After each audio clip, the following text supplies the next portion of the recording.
Absolutely. Okay. All right. I think we are live on Facebook. Yeah, we're live on Facebook, and I'm going to start. I think I must have to do that one. And start webinar. All righty. Okay. Guys, we are live and we are in 2022. And we are super, super excited to get this green room going. And we've got lots of exciting things for the year planned, lots of exciting news. But just want to welcome everybody to a new year, to a new immigration possibilities, everything that lies ahead for you. We wish you all the best, and we wish to partner with you in some sort of a way. If we just give you some information on immigration, that's what we're here for as well. We want to see everybody immigrate successfully. Trevor, would you do us an intro, please? Yeah, absolutely, guys. It's super nice to be with you again in 2022. And as Lenny mentioned, we wish you everything of the best for the new year. So myself, Trevor Thomas, my business partner, Lenny de Villiers, we are the Induku Group. And what we do is we help families that would like to immigrate to America. So if it is your dream that you would like to get to America, then we can help you through a number of different programs. Just to highlight them, we've got a nursing program, which is called Care for Your Dream. We have got a program where you are a truck driver, which is called Drive Your Dream. We have an investment visa, the E2. And naturally, we also have a program called Live Your Dream, which by right has been the most popular through the series with Induku. So not to go into too much detail, if you would like to know a little bit more about how you can make your dream in America come true, then please get hold of anybody in the Induku Group. We'd love to meet with you and share with you how we can help you journey to America successfully. Lenny, maybe let's touch on what the Green Room is again for those of you that are with us for the first time in the Green Room. Yeah, absolutely, guys. Thank you for joining us. This is the Green Room space. You would ask yourself, what is the Green Room? So the Green Room was formed when we went into hard lockdown in 2020. So not all bad things were done from a lockdown perspective. We were able to reach out to people and give them information regarding immigration. So it actually gives you a lot more time to think about aspects of immigration. And that's pretty much what it is. So if you were wondering, how do I take my pet overseas? How do I do this? What all the different channels of immigration that I have to think about?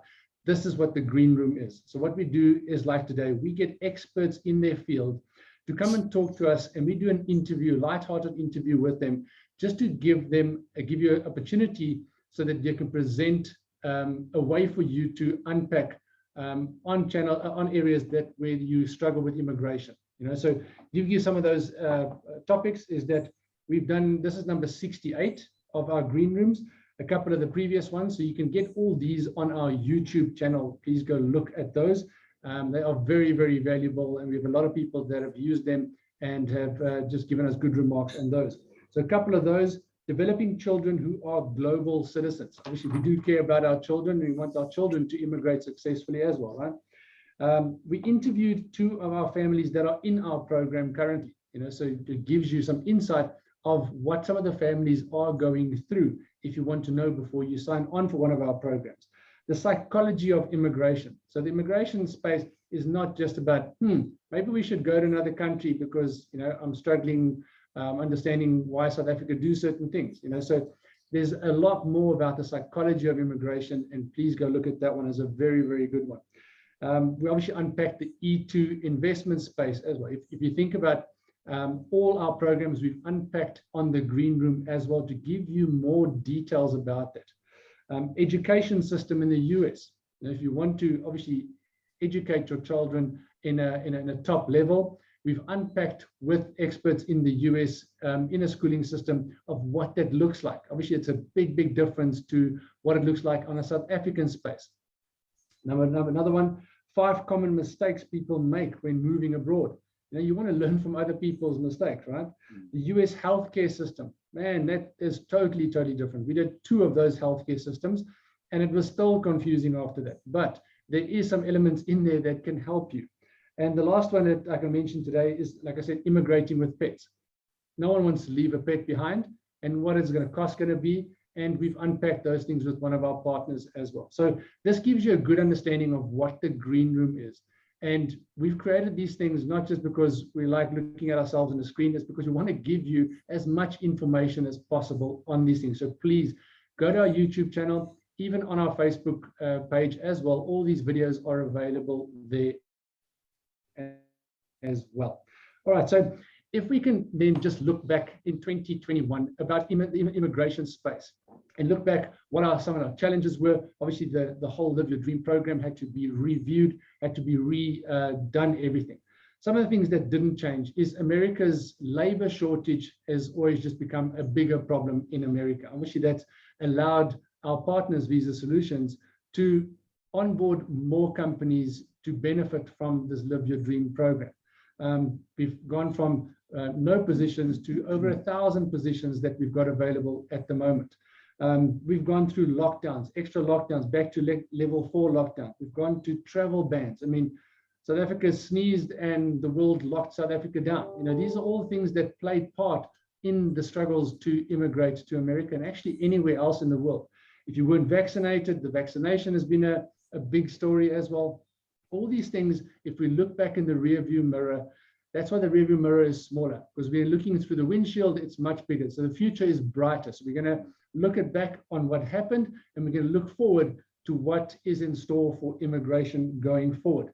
So what you can expect from a 2022 for the Green Room as well is always our heart is to help you immigrate successfully. All right. Even if it's not to America in one of our programs, like today, we are going to be unpacking other ways and other areas where you can immigrate to as well. We want people to immigrate and partner with respected people in the industry. Don't want you to go and spend a lot of money, that thing that looks promising and then it's not. We'd rather want you to partner with someone that has got a track record on that. All right, so Trevor, maybe you can give us a bit of an intro today on our panelist. Yes, absolutely. We're super excited to have you with us today. Thank you very much for joining us, Mr. Andrew Rissik. It's lovely to have you with us. And obviously, ladies and gents, Andrew is from Sable International. So Andrew, Group Director of Forex, as well as the Cross-Border Professional Services. Welcome with us. Give us a little bit of an understanding. Give us a bit about Sable and a lot about who Andrew Rissik is, please. First of all, thanks, Lenny and Trevor. Thanks a lot for having me on your show. Should we call it? I must say it's a very nice platform by the look of it. Number 68 is my number in my trail running group, so maybe it's a lucky day for me. But that's impressive. I mean, 68 of these sessions. I think you must be teaching a lot of people a lot of stuff, and I think that. Yeah, and first of all, welcome also to everybody, all the guests who are watching. Happy New Year to all of you. I think 2022, we're certainly seeing some great signs that I think the world is tired of COVID, and I hope in a year's time we'll be looking back and saying things are hopefully back to some kind of proper normal, not that funny new normal everyone spoke about. So yeah, just a little bit, maybe just a little bit about me by way of introduction. I'm the International Director of Sable International. I'll talk a bit about our business. I joined the group 11 years ago. I worked very closely with them in the UK when I lived there for 11 years. And when I came back to South Africa, there came a point where they said to me, come on, Andy, join the business and we want to open up in SA, because we're essentially a UK-based headquartered company. We have an office down in Australia. And, you know, the reality is that our business has always worked with South African expats globally, and that's our core clientele. Most of the shareholders are South African, although we live all in different places. I'm based in Cape Town, and between Cape Town and Portugal, actually, I'll be moving to Portugal in May for 6 months of the year. So there's some changes going on there. All of us have lived the immigration realities, and we've got a wide range of skill sets. So I always call myself a Joburg boy, although I've spent probably as a percentage, the lowest percentage in Joburg of all the portions of my life, but I'm from a Joburg family. That's still my home. Spent 11 years in the UK, and when we came back 18 years ago, we said, look, let's just go straight down to Cape Town, because that's where everyone wants to be. And I very quickly learned that building wealth in Cape Town is quite tough. So I went back into the world of international business, and it's a great way. I mean, you can live well in Cape Town, but you got to go and fish sometimes a little bit wider than Cape Town. But you know, so that's a little bit about me. I went to Stellenbosch University, and I have a sort of a commercial financial background. I joined Sable in 2011 to start up the foreign exchange business here in South Africa. That was at the time when the Reserve Bank were quite aggressively relaxing capital controls, although we still got a very tough exchange control regime. You know, for all intents and purposes, the average human can move 11 million Rand a year per taxpayer. So if you're a married couple, it's 22 million. There are not too many South Africans who could do that every year, every January. We do have a few. We love them. We thank them for being our clients. And then we do have some clients as well who, you know, they're super wealthy and they want to move more than that. We could, you know, we do work with them as well. We've got a good relationship with the Reserve Bank. We are authorized with the Reserve Bank and obviously the FSCA. So that was kind of where I started my Sable journey.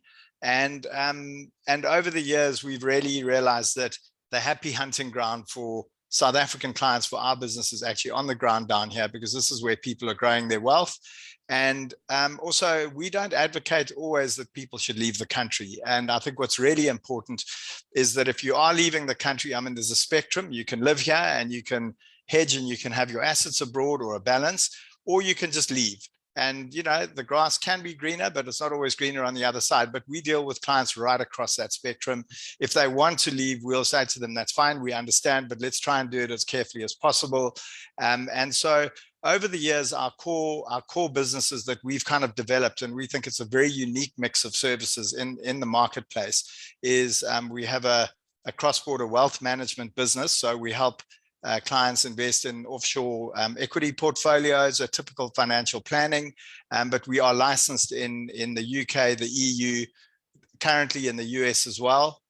We're looking at building capability in Australia, and then obviously we also authorized in South Africa to advise clients. So it's a dangerous space. There are lots of risks. The minute you start putting a border between yourself and your assets, not only the fact that you don't necessarily understand where you're investing, it's also there's forex risk. So we understand how to hedge and help people with those kind of strategies, when to move money, when not to move it, et cetera, et cetera. People are very emotional and they often do it at the wrong time. So when the Rand's 24 to $1, they send it out, and when it's 15 to $1, they're feeling great, so they bring their money back in. That's just the wrong thing to do. And people do try and do it. So we try and help them with that and take the emotion out of it. We have a very strong immigration sort of offering. The one place that we do not do is the US, hence the fact that I think that when I met the Nduku guys in Durban, I think it was, or possibly Joburg last year, it just made sense. And I must say I really like your offering, because I think it talks to a mass of South Africans who are potentially looking to go over, who don't necessarily want to throw 20 million Rand at an immigration solution, because there are lots of great people who need solutions, and it's just not a market we specialize in. We specialize in the UK immigration, Australia, and then obviously we also do what we call investment migration, where if you want to donate money to a foreign government, you can buy a residency or a citizenship. Again, that always sound too good to be true. So we're very experienced in that space as well. And sort of tagged along in the immigration space, we can help advise, for cross-border tertiary education and real estate investment. And then we also do in the UK, we have an accounting practice there that helps particularly companies set up subsidiaries in the UK. We still believe post-Brexit that the UK has got a fantastic future. They're going through that post-divorce stress at the moment, but we still think that it's a very entrepreneurial country. South Africans feel very familiar doing business there, and it's a great place to often headquarter your offshore business interests. So, yeah, I think in a nutshell, that's our business. We've got over 26 years of experience in all these various fields, and what we try and do is put ourselves alongside a client to help them navigate. It's great moving to the US or to the UK or wherever, but there's a hell of a lot of things one needs to consider. And I think from what I'm hearing about your past green room discussions is that you're talking to a lot of that stuff already. What about your tax? How does it kick back and affect your South African tax situation? Plan. I mean, if you're physically moving, and I'm busy doing it, and it'll be the third time I've done it in my life, you need to start making the plans. You need to start talking to your advisors a year or two before you do it. Because when you pull the trigger, you can often set off all sorts of tax events that you might be unaware of. And with careful planning, you can really make it a lot less costly. So in a nutshell. No, that's great, us. Man. Thank you. Thank you very much. I think, Andrew, there was something that, in terms of what you said now as well, we met each other. And I think that the heart from Sable and yourself and your team is the same heart as in Duku. So, wherever people are wanting to immigrate, our heart is about helping people in the right platforms in the right way. And yes, that is why we also like referring any of the people that contact us. We like referring them to people that you can trust in the world of immigration, because that is hard to find. Speaking of which, Andrew, let's talk a little bit really, specific to what you do, which you specialize in Forex. A lot of people are going to be looking at moving money and in this immigration path. And a lot of times what you do is you look at all of these different things, when to do it, in this project plan of mine, in this world of immigration. When should I start looking at my financial stuff and looking at doing the Forex aspect of that? What would your advice be to, for example, Trevor and Lenny, that would be looking to go to the States in the next, let's say, 12 months? Yeah, I think what's important is individuals will know their own sort of financial status and how they think that they should be going across. So they're going to come and engage with you, and it might be the trucking visa, but there's a whole lot of stuff that's got to happen. And I think that we're soon to launch our new service called Sable Explore. And what we're trying to do as a business is to position ourselves to take almost a financial planning and financial advisory approach to a person's cross-border needs. So irrespective of where you are on that spectrum that I spoke about, but it's long before you pull the trigger and make that move is what properties do you own here? How much surplus cash are you earning a year?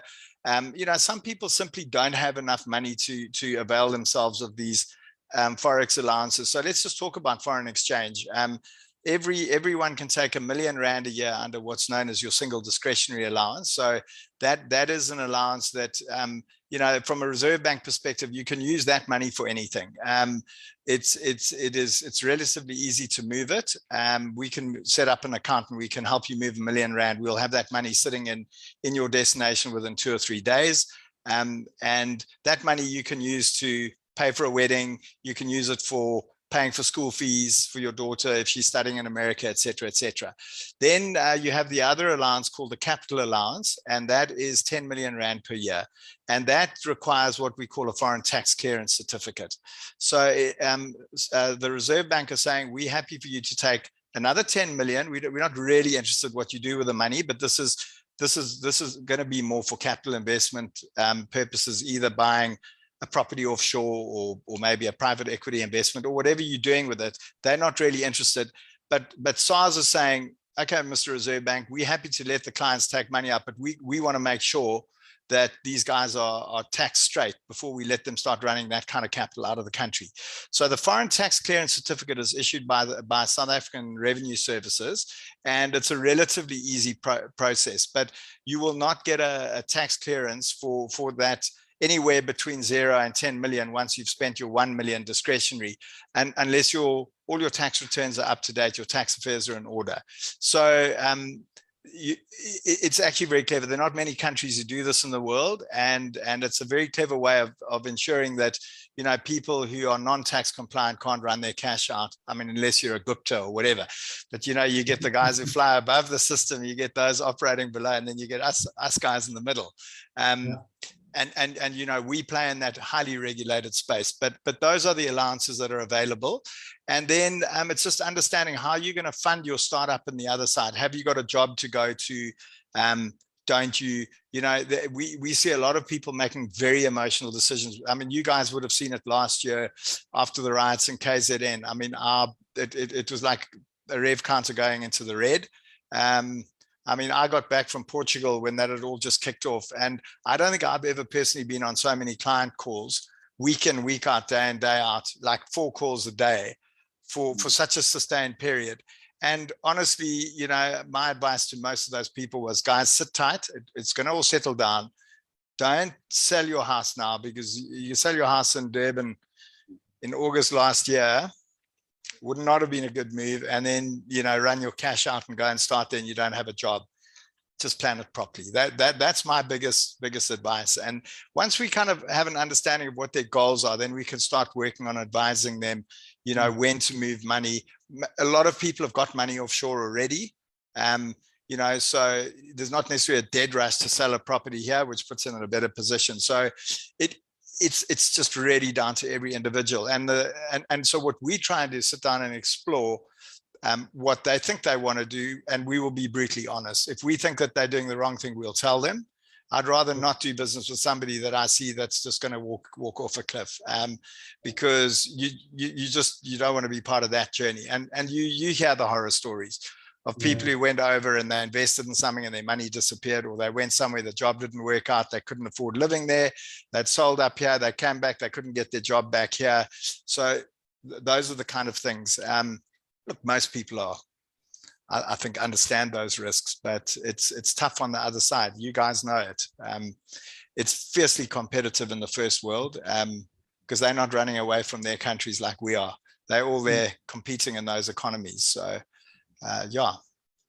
Absolutely. No, so you hit a couple of things on the head there. So we do the same, once we go through the interview process with potential candidates, and we do say that their yes for immigration is not quite as sound as it should be, and they want to be part of this thing, we like, listen, go away and think about it a bit more until your reason for going makes sense to everybody on the table. So yeah, we do exactly the same thing. So on the back of immigration, and obviously your space is UK and more Australia focused, compared to the US, it will be different. But just for us to give us some insight of back to 2021, obviously from that, the impact that the KwaZulu-Natal riots had was a heightened scenario. But closer to the end of the year, what was immigration space like for Sable? Yeah, look, we had a record year in terms of, I think most of our businesses actually had a record year last year. But what we're seeing is a lot of people are kind of getting their ducks in a row at the moment, and they can't strike because it's been very difficult to make moves during the pandemic. And you saw what happened in December when, the whole world was coming to South Africa to see their family they hadn't seen for 2 years from Britain and get some sunshine, and boom, Boris pulled the plug and the EU followed, and then America, and everyone panicked. And I can tell you the way that we're handling COVID now gives me quite a lot of faith in South Africa in a way. But look, I'm not a hell of a happy with the way the first year was handled when they banned booze and couldn't go to the beaches. But at least we've kind of learned, and I think we as a country have learned to live with it earlier than a lot of, because I think we're just risk takers here, and we have to be. But we're certainly seeing there hasn't been a taper off in interest, but in terms of execution, it was definitely slow towards the end of last year. And we just say to people, be very careful moving whilst there are travel restrictions and stuff. It is really tough. And you hear those horror stories of where the wife got to New Zealand, then the husband didn't, and then they shut it down. And, she was stuck there for 18 months whilst they're those. So just be very wary of when you actually make the move, and that you've got everyone leaving at the same time, and, that you're ready in case governments start closing borders again. But I think that's going to ease off personally. I think we're going to see a big move of people physically going in the next 18 months, because we're starting to see government departments operating again. The visa companies are opening up again, the consulates, the embassies. It's been a nightmare, not only in some countries. I mean, I think every country's been really tough. They've used COVID to tighten up on immigration as well. Yeah. Well, listen, like we mentioned in the beginning of the green room, we've only now, after, my goodness me, how many months did we? It was a good year, where the consulate in South Africa for USA has been absolutely just shut dead to the rest of the world type of thing. So, you know, at least now we're also starting to see in our space a lot more confidence coming through because of the fact that the embassies are opening and they're starting to process visas, you know. And I think off the back of that, Andrew, you know, this is why we need to have these green rooms now, because a lot of people are now going to start seeing their plans for immigration start coming and materializing. And, you know, then these deep conversations start happening about, okay, what do I do with my Forex? What do we do with these different things? And how do I align ourselves properly? So, Andrew, obviously what we're very grateful for is that we've had this time with you. We obviously need to look at a lot of the different things that Sable offers. And then what we want to do is, through a couple of these green room sessions, as you and I have spoken about before, we're going to dive a little bit more into the reads and the detail of what Sable does for people around the Forex, as well as the other offerings that you guys have. But in the interim, I think what we're going to most definitely do is let people contact us if they'd like to find out more about what you have. And perhaps, are you comfortable to share one of your team members' email addresses or something like that? Absolutely, yeah. No, very happy. And I think what would be maybe quite helpful is we've got a global tax forum that we run within the business. So we've got, you know, a South African tax specialist, a cross-border tax lawyer, all in-house resource. Maybe to get one of them to jump on at some stage and talk about tax immigration, because there were quite big changes that happened just over a year ago when the Reserve Bank disbanded what they called financial immigration. And there was a lot of bad advice happening in the market where people were saying, if you financially immigrate, which is a Reserve Bank status, and it's how the Reserve Bank views you in terms of whether you can use your 1 in 10 million allowance or whether you get treated as a non-res for exchange control purposes, actually nothing to do with your tax status. And there was a kind of a belief that once you financially immigrated, that you were kind of out of the SARS tax net. And that's not necessarily true, because your tax authority views an immigration differently, and they are going to try and get their claws into any taxpayer. So that we've seen a lot of people who were badly advised who've woken up and they've got a hell of a tax bill, because when you financially immigrate, you tax immigrating, and you know, it becomes a capital gains event. South Africa and Australia are the two countries in the world that charge an exit tax when you leave. And I'm not talking about moving your money. I'm talking about a tax immigration, not moving money as a foreign exchange. In the old days, we used to pay a penalty to move funds abroad, but not anymore. But so careful tax planning is very important, and it doesn't matter how wealthy you are or not. You know, if the bill is small and you're not very wealthy, it's still big. You know, but it's a real thing to consider, and a lot of people are sitting in the grey with SARS without really realizing it. So I would say that would be a really good one, and I think your clients would be interested in that. Very happy to talk about, you know, the importance of understanding why you need wills in the jurisdictions where you investing in or moving to. And understanding if you're leaving assets back here, how that happens, you know, one day in the event of your death, that kind of estate planning, you know, that's all the stuff that people don't think about when they invest offshore. So I think those are two things that could be quite good. But yeah, absolutely, we can. I mean, we'll have a chat and we can sort of knock our heads around a bit and see what we think would be, you know, really of interest and for your audience to learn from. Yeah.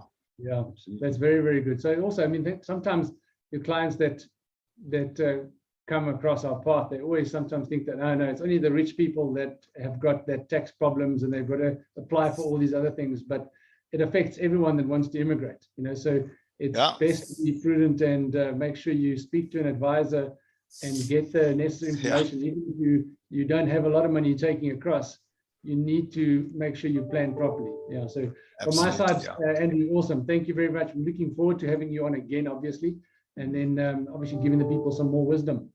No, pleasure. Thanks very much again for the opportunity. Yeah, thank you very much, Andrew. I think what's also very, very important here, you know, a lot of people when they talk about Induku, they obviously just picture the USA.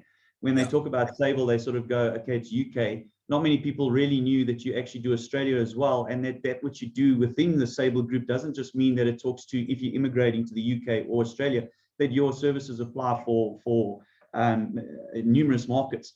So I think that you know, it's good, and we're helping people in the world of immigration to make wise decisions, good choices. So thank you again for your time. Thanks for being with us, and we look forward to the next one. Yeah, look forward to it. Thank you. Thanks very much, Andrew. Keep well. Bye bye.